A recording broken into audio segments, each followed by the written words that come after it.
Well, I'm pretty psyched because I came out here earlier during a lunchtime hour to check on things, and my cucumbers are starting to come up, so they need to be potted on.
I handle cucumbers differently than most other seedlings.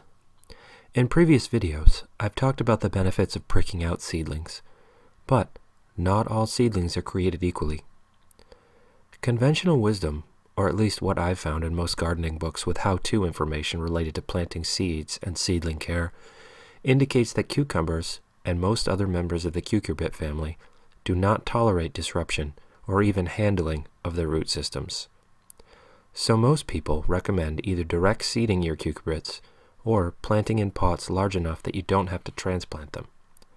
My experience has been that conventional wisdom is mostly true. I say mostly because it's not an absolute. I think the place where that conventional wisdom was generated is a place where I've been many times in my life. A place where someone planted seeds and had every intention of pricking out or potting on in a timely manner, but then had things come up, as they will on a farm or homestead, and didn't get to transplanting their cucurbit seedlings until they were really well established in their seedling cells. My experience has shown that, at that point, yes, cucumbers and their relatives do not like to have their roots messed with.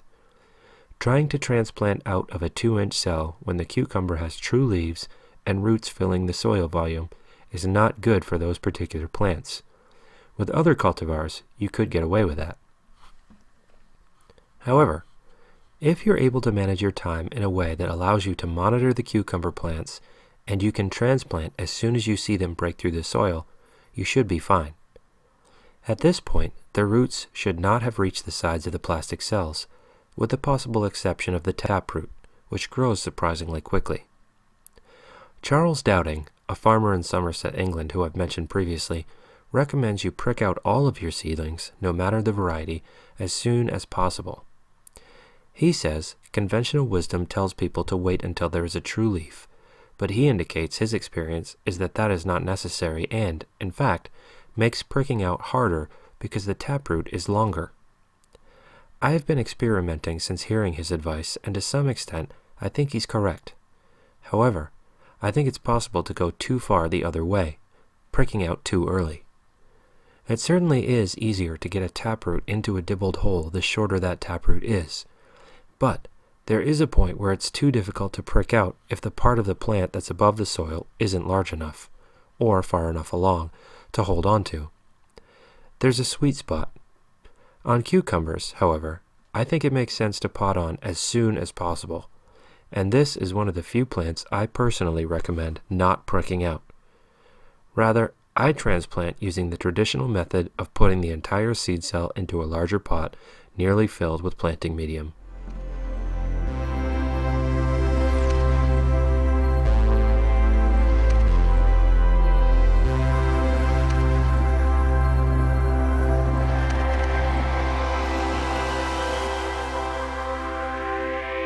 And as always, it's important to take time to make notes in your garden journal.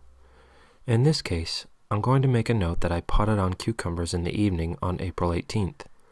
Then, I'm also going to go back to the date those cucumbers were planted and make a note on those lines that they were transplanted on the 18th. That might seem redundant. In fact, it is redundant. But for my methodologies and the way my mind works, particularly when I'm going back over notes next year at this time. Those redundancies will help a lot.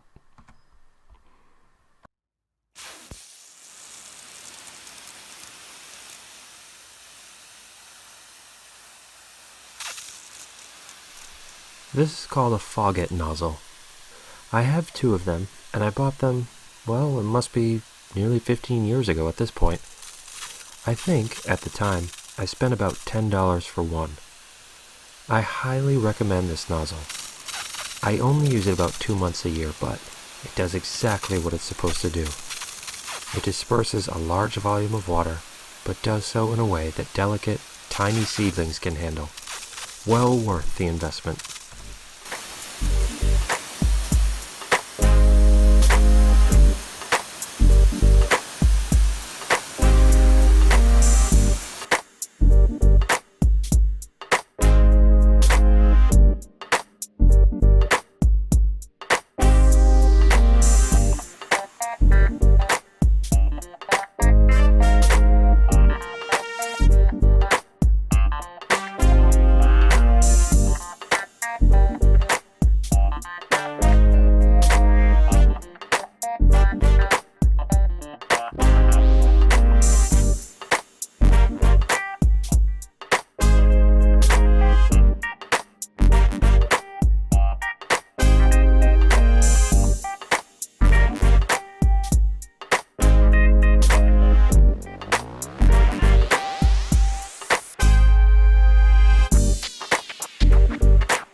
While I was out in the hoop house, grabbing those 2 flats of cucumbers to pot on, I noticed I have several tomato seedlings that have emerged.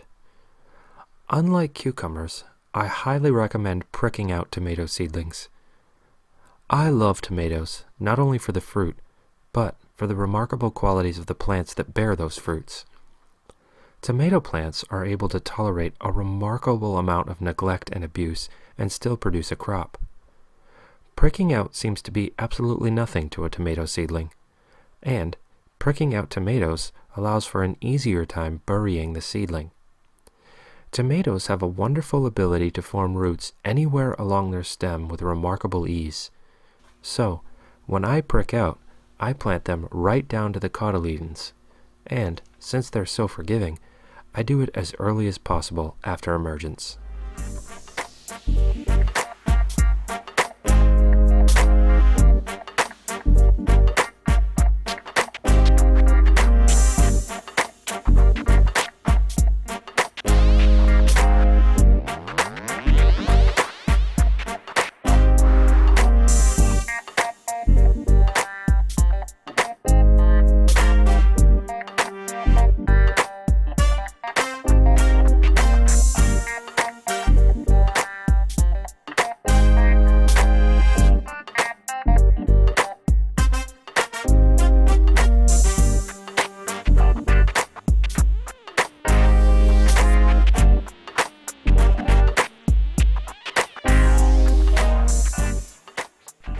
As a commercial farmer, I was easily filling entire trays with single varieties.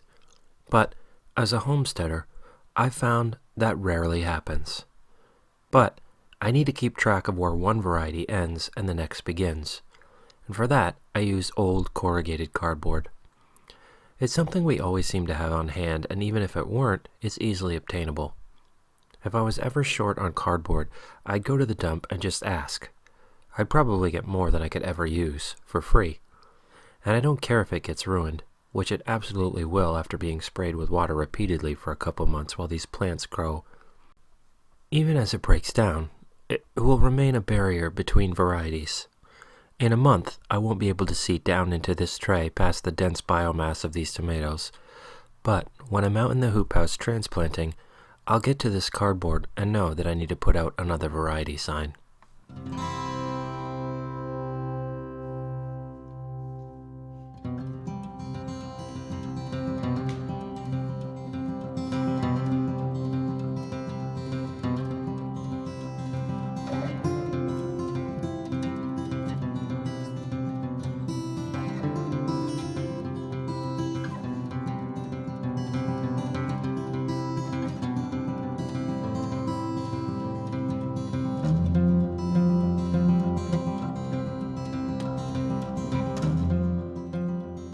I don't normally prick out tomatoes and put them into 3-inch pots. Normally, I put them directly into large pots, like these. But I was running out of soil mix, and of the two projects, potting on tomatoes or mixing planting soil, potting on tomatoes seemed like the highest priority at the time because this batch of soil is going to require a little extra work. First, I have an old bag of lime I'm trying to get through, and it's long since dried into large clumps. Rather than throw it away, I'm just going to break up the clumps. Secondly, I need to use save potting soil from last year. When I'm transplanting things into the garden at the height of planting season, I don't want to waste a lot of time emptying individual soil cells if a cell is blank from poor germination or if a seedling isn't healthy enough to put into the garden. And since I don't need nearly as many flats after the initial large volume of spring planting, I just keep the soil in cells and store them like that, stacked in the shed. Then, the next spring, when I have a bit more time and less to do on any given day, I'll dump all that soil mix into a fresh batch and mix it in, increasing my volume while revitalizing some of the soil from last year. The only problem is that sometimes weeds grow in those cells, even though they're stored in the shed. I try to go through and remove as many of those dead, dried weeds as possible, especially if they have seed heads on them. It's not many, and there's no chance I'm getting all the weed seeds, but I think it's worth the extra effort because every weed seed removed is another that won't germinate.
I think I've got time for one more trip to the shed. I need one more tray. Ziggy, this way. He's going to look for woodchucks. Hope he finds one. Well, I'd say my stack the buckets over here idea didn't work out so well. I knew they were going to do that, but I don't have time to pick them up right now. But at least they're all dry. I'm going to guess that much.